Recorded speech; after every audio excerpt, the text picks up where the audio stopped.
Bienvenue dans Éveil personnel, je suis Mohamed Karamoko, coach, formateur et fondateur de l'école d'enseignement des compétences de vie. Ici, vous le savez, on vous accompagne dans votre voyage vers la meilleure version de vous-même et aujourd'hui, on parle de confiance en soi. Qu'est-ce que c'est? Quelles en sont les composantes? Comment la renforcer? Eh bien, on fera le tout aujourd'hui. Restez avec nous pour cet épisode qui se veut inspirant, instructif et qui, je l'espère, sera le point de départ d'une vie plus épanouissante pour vous. Bien sûr, n'oubliez pas de vous abonner pour ne rien manquer de nos prochains épisodes.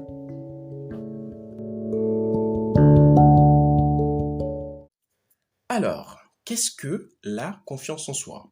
En réalité, la confiance en soi, c'est votre croyance positive en vos capacités à faire une chose ou non. Et je reprends, c'est votre croyance à vous, pas celle des autres. Donc, les autres peuvent avoir l'impression que vous en êtes capable, alors que vous, non. Donc ici, il s'agit plus particulièrement de votre croyance. C'est aussi, on va dire, votre croyance en votre valeur personnelle. Comment vous vous concevez? Est-ce que vous vous voyez comme quelqu'un de fort? Est-ce que vous vous voyez comme quelqu'un de faible? Et enfin, c'est votre aptitude à faire face aux challenges de la vie. Est-ce que vous êtes capable de faire preuve de courage? Est-ce que vous êtes capable de faire preuve de persévérance? Et bien sûr, vous le savez, la confiance en soi va jouer un grand rôle dans le bien-être émotionnel parce que quand vous n'avez pas confiance en vous, bah, vous n'êtes pas très à l'aise, vous ne vous sentez pas forcément au top. Et elle va aussi jouer un rôle dans la réussite personnelle ou même professionnelle parce qu'il faut le dire, quand on a un entretien, qu'on n'a pas confiance en soi, bah, c'est pas la meilleure des situations. Vous comprenez bien sûr que la confiance en soi va influencer de façon générale notre façon d'aborder les situations de la vie ou même de surmonter les obstacles. Alors, il est bien de savoir qu'on a trois types de confiance en soi. La confiance en ses compétences, la confiance sociale et enfin la confiance émotionnelle. Parlons déjà de la confiance en ses compétences.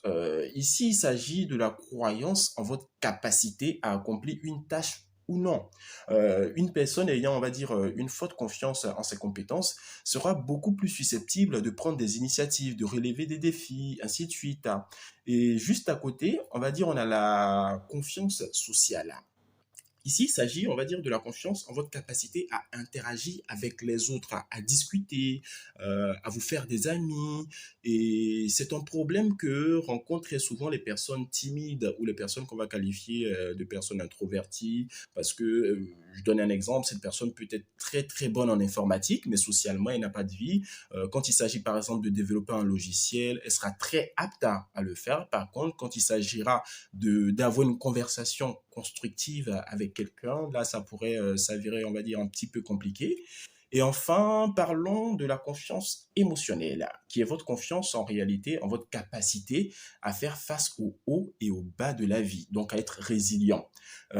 Une personne avec une mauvaise confiance émotionnelle va éviter les challenges parce qu'il ne sait pas forcément comment réagir à l'échec, à la frustration. Il a peur de ses émotions.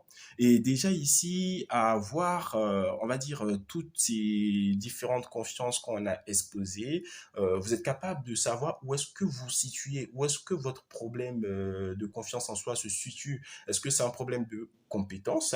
Est-ce que c'est un problème de sociabilité ou est-ce que c'est un problème, on va dire, d'émotion, de votre façon justement de réagir face à l'échec?